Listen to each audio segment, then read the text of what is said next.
fundamental question being put to us is, so the people of Cuba are suffering. The people of Cuba are going through a difficult economic time. I would argue that they've done so for 62 years. Why don't we get rid of the embargo?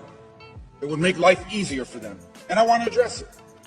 I want to address it especially to those that are not as familiar with this issue. First of all, let me begin by saying there are no American ships blockading Cuba, surrounding the island of Cuba.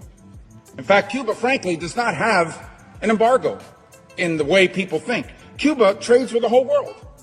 For example, Cuba every year exports $1.2 billion, which doesn't sound like a lot, but it's a lot for an island of 11 million people, okay? They export $461 million to China, $127 million to Spain, $65 million to the Netherlands, $64 million to Germany. This is not a country that's isolated. They trade with every country in the world. They export $5.3 billion a year. With Spain alone, they import, $1 billion from Spain. Another $790 million from China, $327 million from Italy, $285 million from Canada and from Russia. So they import over $5 billion, they export over $1.2 billion.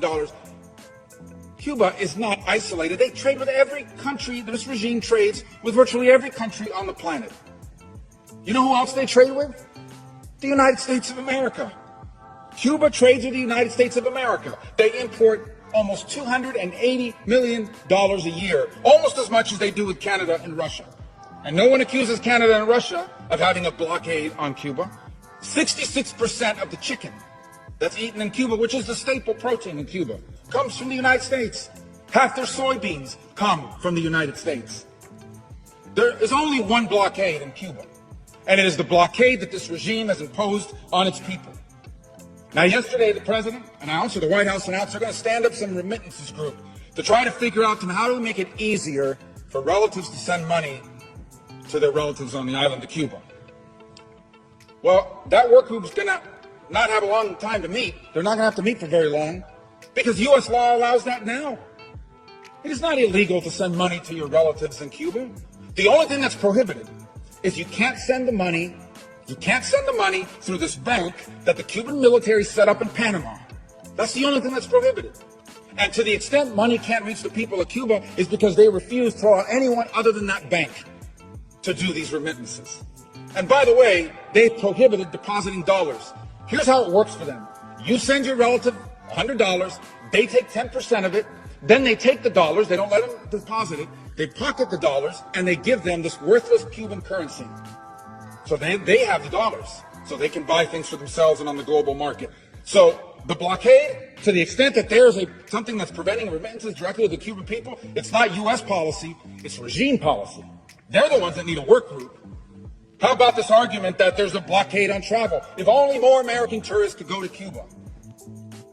By the way, Cuba's already filled with Canadian tourists and Italian tourists that enjoy five-star accommodations. And I'll be frank, many of them go there. These sick, disgusting men that go there to hook up with a 16 or 17-year-old girl. But that said, they talk about travel to Cuba. Well, let me tell you something. Travel's allowed now. An American can go to Cuba. You just can't stay at a military-owned hotel or eat at a military-owned restaurant or shop at a military-owned store. You can stay at the private homes of people that rent them out on Airbnb. You can do that.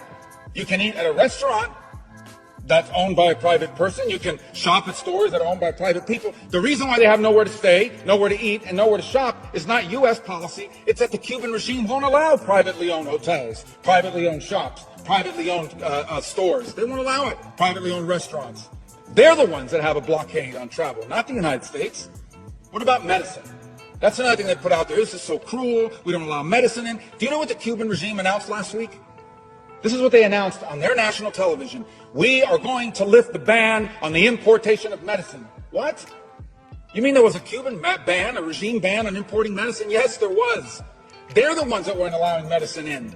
And to the amount they were allowing it in, they were putting a tariff on it. So there's no blockade on medicine. We sell the medicine.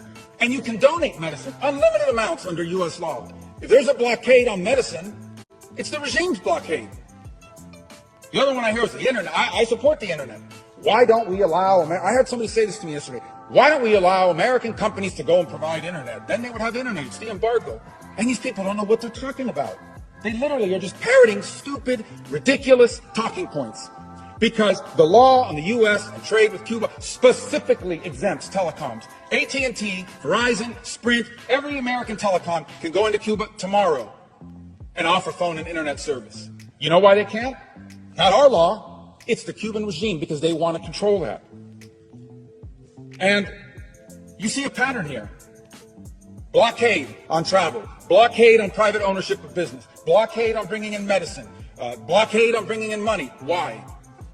Because the Cuban regime wants to control people.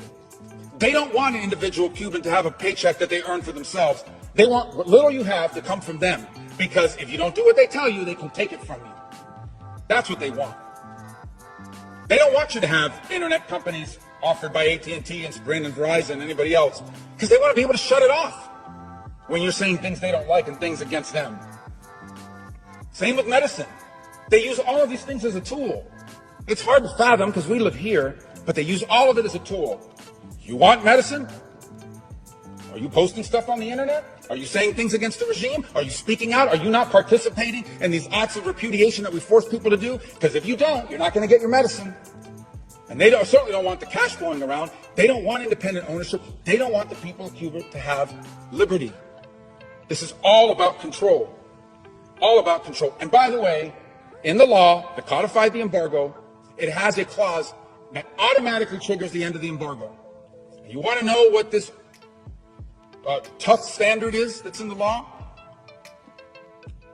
Free the political prisoners, free press, free and fair elections, multi-party elections. The regime does those three things, the embargo ends automatically. Automatically. There is no embargo on Cuba. There is an embargo on the Cuban regime, an embargo on the companies they own. Because what they wanted to do is they wanted to take the Obama opening, funnel all that money through their companies. People say the Spanish companies own hotels. They don't own the hotels in Cuba. The regime owns the hotels. These hotel chains that open in Cuba on the beaches, they don't even pay their employees. They pay the Cuban government. The Cuban government pays the employees. Control. So the bottom line is this.